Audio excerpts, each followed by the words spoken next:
Multiply. ഈ 3 വഴിയിലൂടെയാണ് നമ്മൾ മുന്നോട്ടേക്ക് പോകേണ്ടത്. അപ്പൊ ഇങ്ങനെ പറയും, പൈസ ഉണ്ടാക്കാം, പതുക്കെ ഉണ്ടാക്കാം, സ്പീഡ് ഉണ്ടാക്കാം, റിസ്ക് എടുത്ത് ഉണ്ടാക്കാം. പക്ഷേ ഇൻവെസ്റ്റ്മെന്റ് ക്ഷമയോടുകൂടി സിസ്റ്റമാറ്റിക് ആയിട്ട് ലോജിക്കായിട്ട് ചെയ്താൽ അതാണ് ഇൻവെസ്റ്റ്മെന്റ്. അപ്പൊ നമ്മൾ പറയുന്നത് ഇത് രണ്ടും 2 പേഴ്സണാലിറ്റിയാണ്. നിങ്ങൾക്ക് എന്തറിയാം? ഇതറിയാം അല്ലേ? ഇവിടെ പതുക്കെ കുറച്ച് പൈസ ഉണ്ടാക്കുന്നവരുണ്ട്, സ്പീഡിൽ പൈസ ഉണ്ടാക്കുന്നവരുണ്ട്, റിസ്ക് എടുത്ത് പൈസ ഉണ്ടാക്കുന്നവരുണ്ട്. 3 തരത്തിൽ പൈസ ഉണ്ടാക്കാം അല്ലേ? പക്ഷെ ഉണ്ടാക്കിയ പൈസ എന്ത് ചെയ്യണം? അത് ഇൻവെസ്റ്റ്മെന്റിലേക്ക് പോകണം. എന്തിനാ? നാട് ജീവിക്കാൻ, അതിൽ നിന്നും പൈസ ഉണ്ടാക്കാൻ. അപ്പോ ക്ഷമയോടുകൂടി സിസ്റ്റമാറ്റിക് ആയിട്ട് ലോജിക് പരമായിട്ട് എന്തിന് ഇൻവെസ്റ്റ് ചെയ്യാൻ പറ്റും. ഇതും 2 പേഴ്സണാലിറ്റീസ് ആണ്. അപ്പൊ നമുക്ക് എന്ത് പഠിക്കണം? ഇന്ന് ഇവിടെ നിങ്ങൾ പഠിക്കേണ്ട സാധനമാണ് നമ്മൾ 2 മോഡുകൾ. എന്തായിരുന്നു? ഒന്ന് പൈസ ഉണ്ടാക്കുന്ന mode, revenue mode. 2 wealth mode. ഇപ്പൊ നിങ്ങൾക്ക് എന്തില്ല? ഞാൻ നേരത്തെ ചോദിച്ചു ആർക്കൊക്കെ ഇൻകം ജനറേറ്റിംഗ് അസറ്റ് ഉണ്ട്. അപ്പൊ നിങ്ങൾക്ക് എന്തില്ല? കൈ പൊക്കിയില്ല. അതിന്റെ അർത്ഥം എന്താ? യു ആർ റവന്യൂ മോഡ് അല്ലേ? You are revenue mode. അപ്പൊ ഏത് മോഡിലേക്ക് വരണം? Wealth mode. ഏത് മോഡ്? ഏത് മോഡ്? Wealth mode. നമുക്ക് എല്ലാവർക്കും പ്രശ്നം മോസ്റ്റ് ഡേഞ്ചറസ് തോട്ട്, ഏറ്റവും അപകടകരമായ ഒരു ചിന്ത എന്താണ്? Mode 1, can I always make money? എനിക്ക് എല്ലാം അല്ലെ എന്നും ഇതേപോലെ പണം ഉണ്ടാക്കാൻ പറ്റുമെന്ന തെറ്റായ ചിന്ത. ഡേഞ്ചർ അല്ലേ? എന്നും ഇതേപോലെ പണം ഉണ്ടാക്കാൻ കഴിയുമെന്ന തെറ്റായ ചിന്ത ശരിയാണോ? എന്നും പറ്റുമോ?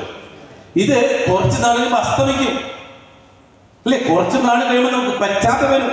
അപ്പൊ എന്ത് വേണം? ദിവം വേണം, വെൽത്ത് മോഡ്. അപ്പൊ ഈ മോഡില്ല. ഈ മോഡിൽ നമ്മൾ ഉണ്ടാവുള്ളൂ മുന്നോട്ട് പോകാനായിട്ട് അല്ലേ? അപ്പൊ നമുക്ക് എന്ത് ചെയ്യണം? ചിലർ കാണാം കടം മേടിച്ച് ബിസിനസ് ചെയ്യുന്നവർ, കടം മേടിച്ച് കാർ മേടിക്കുന്നവർ. തെറ്റ്. കടം മേടിച്ച് ചെയ്യരുത്. കടം മേടിച്ച് എന്ത് ചെയ്യണം? കടം മേടിച്ചാൽ ലാഭം കിട്ടുന്ന ഇൻവെസ്റ്റ്മെന്റ് ചെയ്യാൻ പാടുള്ളൂ. കടം മേടിച്ച് കാർ മേടിക്കരുത്, കടം വാങ്ങി ബിസിനസ് ചെയ്യരുത്. കാരണം എന്താ? അത് പൊട്ടിയാൽ നമുക്ക് മറികടക്കാൻ പറ്റില്ല. അപ്പോൾ നമുക്ക് പഠിക്കേണ്ട 3 കാര്യങ്ങളാണ്. ഇതിനെ വിളിക്കുന്ന പേര് മണി തിയറി. ഇപ്പൊ നമ്മൾ ഉണ്ടാക്കുന്ന പൈസ, മേക്ക് മണി. എന്ത് ചെയ്യുന്നു? എന്ത് ചെയ്യുന്നു? എല്ലാവരും പൈസ ഉണ്ടാക്കുന്നു, ചെലവാക്കുന്നു. ശരിക്കും പറഞ്ഞാൽ നമ്മൾ ചെയ്യുന്ന പൈസ ചെലവാക്കാൻ പാടില്ല. അപ്പൊ അതിന്റെ തന്ത ഞങ്ങൾ ചെലവില്ല ചോദിക്കില്ലേ അല്ലെ? ഉണ്ടാക്കുന്ന പൈസ ചെലവാക്കരുത്. എന്ത് ചെയ്യണം?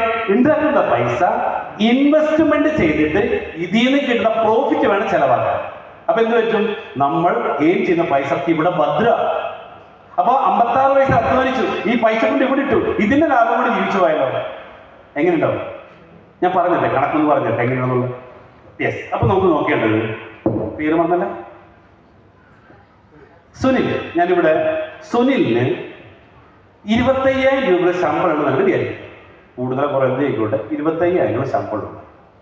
ഇദ്ദേഹത്തിന് ചെലവ് എത്രയുണ്ട്? 25,000. അപ്പൊ ഇതിന് ഓക്കേഷൻ എത്രയുണ്ട്? 0. ഇതിന് എന്തില്ല? ഓക്കേഷൻ ഇല്ല. ഇതിങ്ങനെ മുന്നോട്ട് പോയാൽ ഒരു ദിവസം വെടിക്കും അല്ലെ? ശമ്പളം ചെലവ്, ശമ്പളം ചെലവ്, ഇങ്ങനെ പോയിക്കൊണ്ടിരിക്കുകയാണ്. അപ്പൊ ഇദ്ദേഹം എന്ത് ചെയ്തു?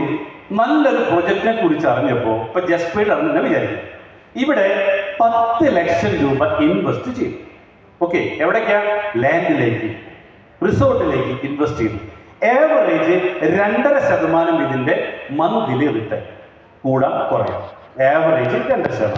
അപ്പൊ ഇവിടെ സുനില് 25,000 ശമ്പളം ഉണ്ട്,